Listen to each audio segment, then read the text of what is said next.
उत्तरांचल नामा में आप सभी का स्वागत है। मैं हूं शक्ति प्रकाश श्रीवास्तव। जंग के अस्थायी विराम में रोड़ा बना ईरानी प्रस्ताव। फरवरी महीने के अंतिम हफ्ते शुरू हुई ईरान और अमेरिका इजराइल के बीच युद्ध फिलहाल थमा हुआ है, लेकिन इस युद्ध विराम को अस्थायी विराम की स्थिति तक पहुंचाने में ईरान का प्रस्ताव रोड़ा बन रहा है। ईरानी समाचार एजेंसी तस्नीम न्यूज एजेंसी के हवाले से जो ईरानी प्रस्ताव पाकिस्तान के माध्यम से अमेरिका के पास भेजा गया था, उसे अमेरिका ने सिरे से खारिज कर दिया है। एजेंसी के मुताबिक इन मांगों में तुरंत जंग खत्म करने, ईरानी बंदरगाहों पर अमेरिकी नौसैनिक नाकेबंदी हटाने और भविष्य में ईरान पर दोबारा हमला न करने जैसा प्रस्ताव शामिल है।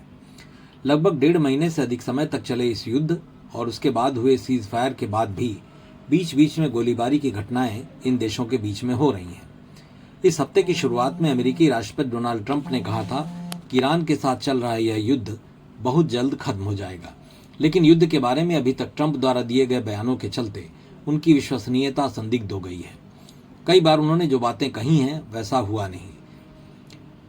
इनके बयान के बाद आया इजरायली प्रधानमंत्री बेंयामिन नेतन्याहू ने स्पष्ट किया है कि ईरान के एनरिच्ड यूरेनियम के भंडार को हटाना जरूरी है, तभी ईरान के खिलाफ युद्ध को खत्म माना जा सकता है। जबकि ईरान के प्रस्ताव में युद्ध से हुए नुकसान के लिए मुआवजे की मांग और होर्मुज स्ट्रेट पर ईरान की संप्रभुता पर जोर दिया गया है।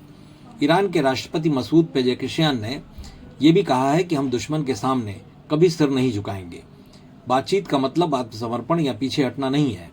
इसके जवाब में अमेरिकी राष्ट्रपति डोनाल्ड ट्रंप का मानना है कि मैंने अभी ईरान के तथाकथित प्रतिनिधियों का जवाब पढ़ा है, मुझे वो पसंद नहीं आया, यह मुझे पूरी तरह अस्वीकार्य है।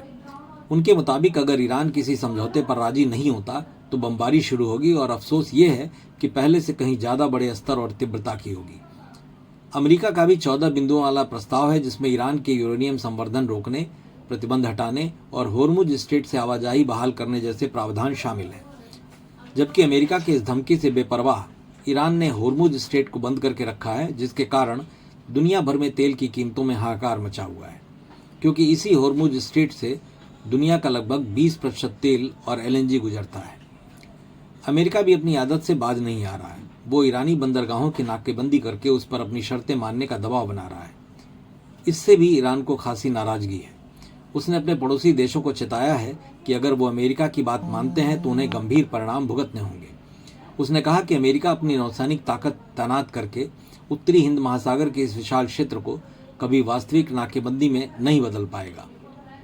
कुल मिलाकर संवर्धित यूरेनियम, होर्मुज स्ट्रेट जैसे मुद्दे अमेरिका और ईरान के बीच युद्ध के अस्थायी विराम के रास्ते के रोड़े बने हुए हैं। अब देखना यह है कि दोनों देशों की जिद के बीच समाधान कैसे निकलता है। मतलब की बात में आज बस इतना ही। कल फिर मुलाकात होगी इसी समय, इसी चैनल पर। तब तक के लिए नमस्कार।